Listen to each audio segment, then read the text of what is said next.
नमस्कार।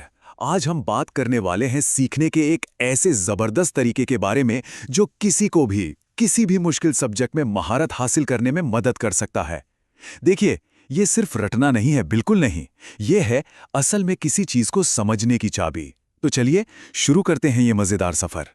अक्सर ऐसा होता है ना, कि घंटों तक पढ़ाई की और अगले ही दिन ऐसा लगता है जैसे सब कुछ दिमाग से गायब हो गया हो, सब धुंधला धुंधला सा। ये एक बहुत ही कॉमन प्रॉब्लम है, हम सब इससे गुजरते हैं। पर सवाल यह है कि भाई ऐसा होता क्यों है? इसका जवाब ना हमारे सीखने के पुराने ट्रेडिशनल तरीकों में ही छिपा है। होता क्या है कि हम इन्फॉर्मेशन को गहराई से समझने के बजाय उसे बस रटने के जाल में फंसकर रह जाते हैं। और बस यही वो पहली और सबसे बड़ी गलती है जो हमारी सारी मेहनत पर पानी फेर देती है। और ये एनालॉजी कितनी परफेक्ट है ना। जरा सोच कर देखिए, पेड़ पर सोना कितना अनस्टेबल, कितना अनरिलायबल होता है। ठीक इसी तरह बिना समझे रटना भी हमारे ज्ञान को वैसा ही बना देता है। इंफॉर्मेशन हमारे दिमाग में बस कुछ देर के लिए आती है और फिर फिसल जाती है। तो यहां पे फर्क साफ है।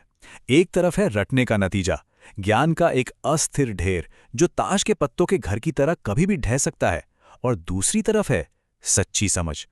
ये एक मजबूत जिगसॉ पजल की तरह है, जहां हर टुकड़ा अपनी सही जगह पर फिट होता है और एक सॉलिड स्ट्रक्चर बनाता है। तो फिर सवाल वही है कि इस जाल से निकला कैसे जाए, कैसे हम एक सच्ची और परमानेंट अंडरस्टैंडिंग डेवलप कर सकते हैं। तो चलिए अब प्रॉब्लम से हटकर सॉल्यूशन पर फोकस करते हैं और इसके पीछे के प्रोसेस को समझते हैं। इस मेथड का पहला और सबसे जरूरी रूल ये है कि कच्ची इंफॉर्मेशन को एक रियल सॉलिड अंडरस्टैंडिंग में बदलना होगा। मतलब हमें सिर्फ फैक्ट्स कलेक्ट नहीं करने हैं, नहीं, हमें उन्हें डाइजेस्ट करना है, पचाना है, उन्हें सच में अपना बनाना है। देखिए, एक बात समझनी होगी, नोट्स सिर्फ रेफरेंस के लिए होते हैं, इंफॉर्मेशन को ताज़ा करने के लिए। असली ज्ञान तो वो है जो हमारे दिमाग में बस जाए। ऐसा ज्ञान जिसके बारे में हम आराम से किसी से भी बात कर सकें और जिसे हम अपनी डेली लाइफ में असल में इस्तेमाल कर सकें। यही यही है हमारा असली गोल। ठीक है, तो अब जब गोल एकदम क्लियर है कि ज्ञान को आत्मसात करना है, तो नेक्स्ट स्टेप क्या है? अगला कदम है उसे अपने दिमाग में ठीक से ऑर्गेनाइज करना। इसके लिए हमें अपने ज्ञान को एक सॉलिड स्ट्रक्चर, एक ढांचा देना होगा।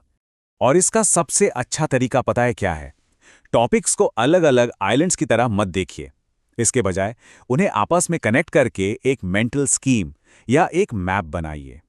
क्योंकि जब आइडियाज एक दूसरे से जुड़ जाते हैं ना, तो उन्हें याद रखना बहुत बहुत आसान हो जाता है। तो ये मेंटल स्कीम बनती कैसे है? प्रोसेस बड़ा सिंपल है। सबसे पहले जब भी कोई टॉपिक पढ़ें तो उसका सेंट्रल आइडिया मतलब थीसिस क्या है उसे पहचानें। फिर उस मेन आइडिया से जुड़े जितने भी सपोर्टिंग आइडियाज हैं उनका एक मैप बनाएं, और आखिर में हर आइडिया को सॉलिड एग्जाम्पल से जोड़ दें ताकि वो दिमाग में एकदम मजबूती से बैठ जाएं। और अब हम आते हैं इस पूरी लर्निंग प्रोसेस के सबसे इंटरेस्टिंग और सेंट्रल पार्ट पर। ये वो टेक्निक है जो इन सब चीज़ों को एक साथ जोड़ती है। इसका नाम है बौद्धिक जुगाली, या कह लीजिए इंटेलेक्चुअल चूइंग। देखिए, जैसे कोई जानवर खाने को बार बार चबाकर पूरी तरह से डाइजेस्ट करता है, ठीक वैसे ही ये प्रोसेस है इंफॉर्मेशन को बार बार अपने मन में घुमाने का, उस पर सोचने का और उसे नए नए तरीकों से ऑर्गेनाइज करने का। याद रखिए, ये रटना नहीं है, ये मंथन है। तो इसकी प्रैक्टिस कैसे करें? सिंपल है। जो मेंटल स्कीम बनाई थी उस पर गहराई से सोचें। कंसेप्ट्स को रटने के बजाय उन्हें अपने शब्दों में मन ही मन दोहराने की कोशिश करें। शब्दों पर नहीं, मेन इश्यू पर फोकस करें और इंफॉर्मेशन को बार बार अलग अलग तरीकों से रीअरेंज करके देखें। इससे समझ और भी ज्यादा गहरी होती जाएगी।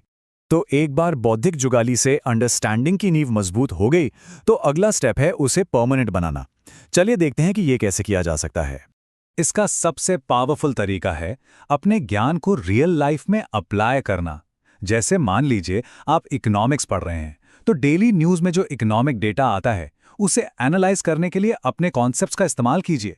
इससे ज्ञान बस किताबों तक नहीं रहता, वो जिंदा होता है।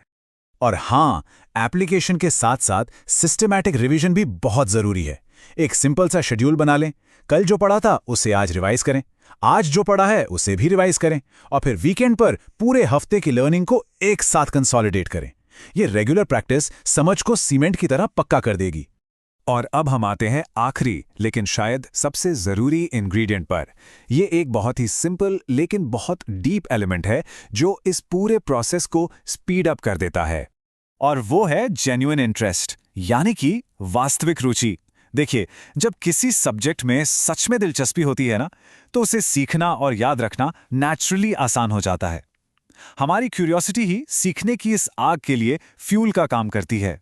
तो इस पावरफुल मेथड को जानने के बाद अब सवाल ये नहीं है कि क्या सीखा जा सकता है। सवाल ये है कि सबसे पहले किस सब्जेक्ट पर महारत हासिल करनी है। फैसला अब करने वालों का है।